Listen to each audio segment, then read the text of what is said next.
Ladies and gentlemen, boys and girls, children of all ages, yeah, I wanted to throw off regular viewers, but in this Red Gaming Silicon video, as you can probably imagine, we're going to be focusing on the technology and gaming news which has occurred within the last 24 or so hours, and there have been a few interesting, noteworthy stories, certainly nothing spectacular, but a few things that we can definitely discuss.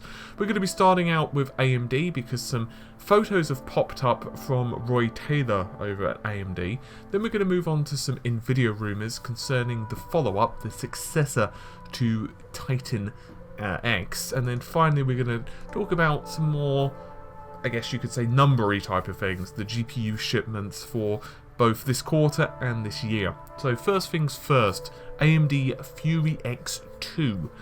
Now, as we all know, AMD are primarily focused, and I think most journalists and gamers are focused on the Polaris architecture, which of course is the successor to the current Tongas and all the other current 300 series cards. But there is one other project AMD are beavering away at in its labs, and that would be the Fury X2.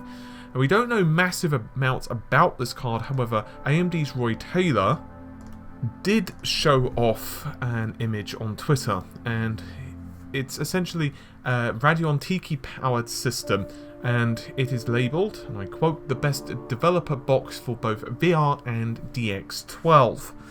Now, with that, of course, you see the familiar HDM, plus, of course, the Radeon Technologies Group, I guess you could say, case, but the most interesting thing is the clear area of the side where you can see straight through and see the GPU.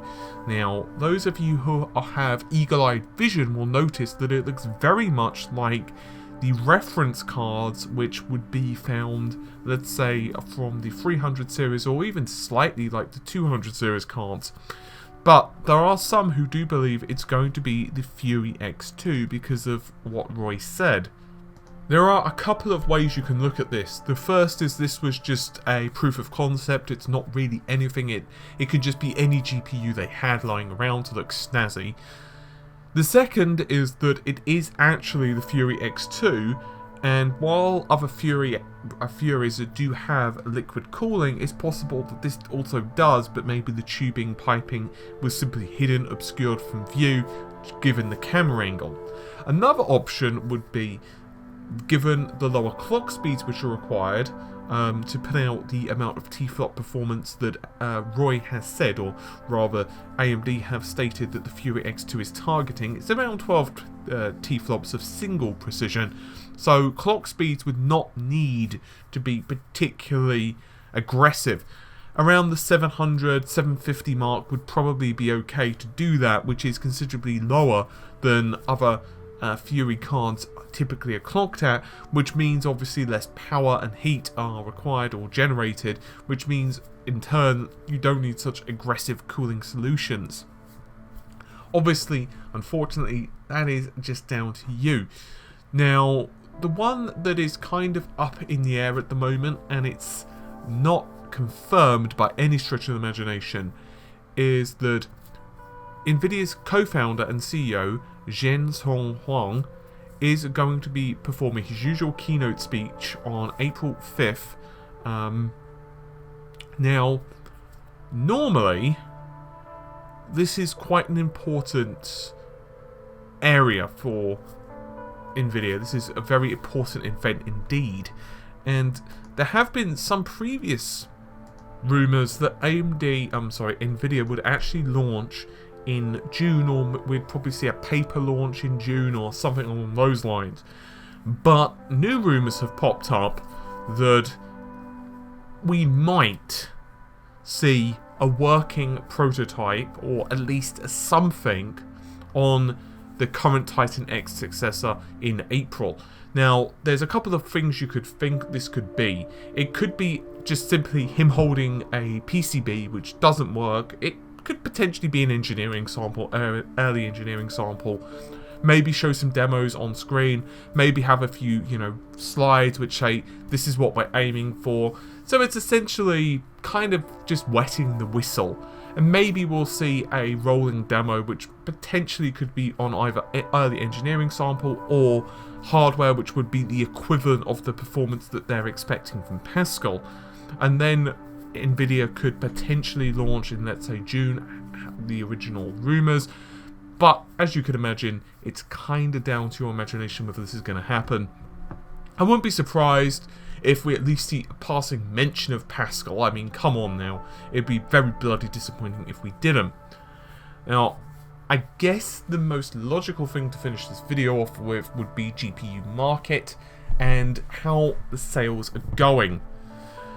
So there are a couple of things we should really split this over. The first is quite a simple one. How did the sales from 2015 go as a whole? And the second is the fourth quarter of 2015. Well, not bad. Overall, the GPU industry saw an increase of shipments of around 2.4% during the fourth quarter of 2015, which is not shabby. Now, obviously, this is for a couple of different reasons. We've seen the introduction of a couple of new graphics cards, the GTX 980, the GTX 980 Ti, Nvidia's GTX 960, 950, all sold rather well, and some of AMD's GPUs also sold pretty well, so that's a good thing. And indeed, when you actually start looking at the percentage, AMD were about 5.2%, Nvidia increased by 8.4%, and Intel's total shipments increased by almost 1%. So that's very impressive from the previous quarter. So this means that GPUs are increasing. There's more PCs now which are actually featuring discrete GPUs. You're looking at about 31.28%, which is up by just about 1.34%. So that's good. In fact,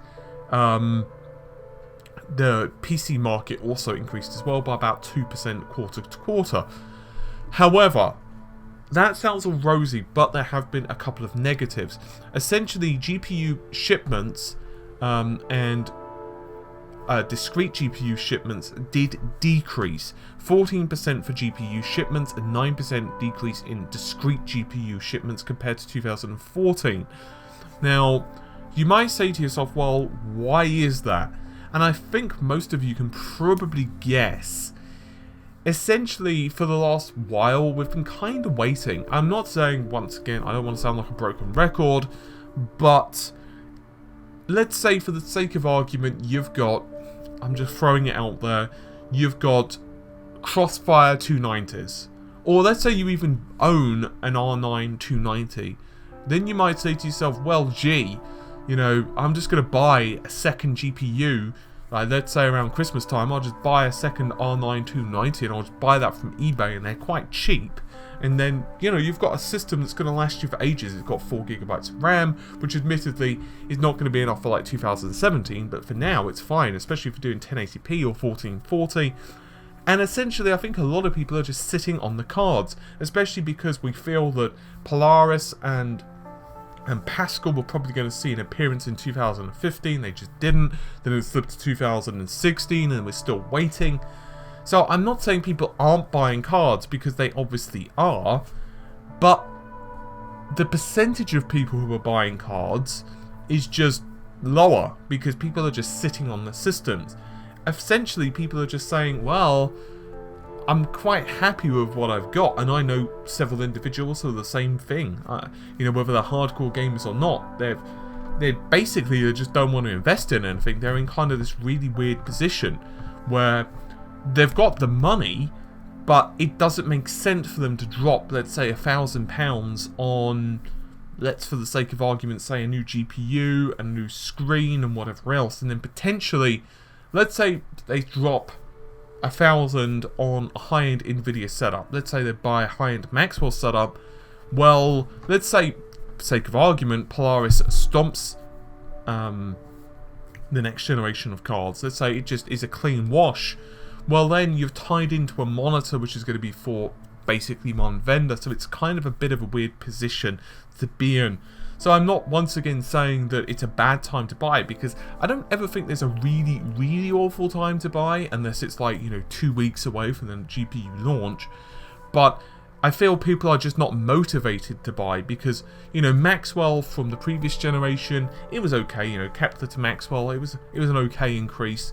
VRAM is certainly the biggest factor, but if you had an R9, 290X, something like that, you know, you may not be that particularly motivated, especially if you're still on an older screen and you're waiting maybe for better screens to come out, or maybe if you get extra cash or whatever. It's just, I feel that's the reason. Plus, and I think this is probably the largest contributing factor for many, we're just really waiting to see what happens with DX12, Vulkan, and all these other APIs and all this other shiny stuff, because we don't really know where the battle lines are.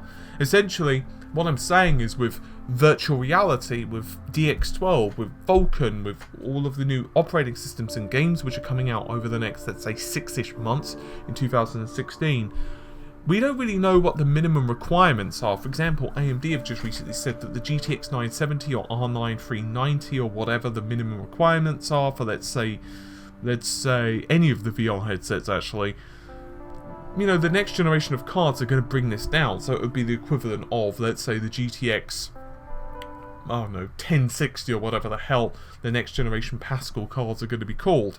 Which makes sense. In other words, the barriers to entry for these VRs are going to be reduced, which further means that we as gamers are just kind of at this point where a lot of us are just coasting. Anyway, hopefully you've enjoyed the video. I'll see you soon. Take care. Bye for now.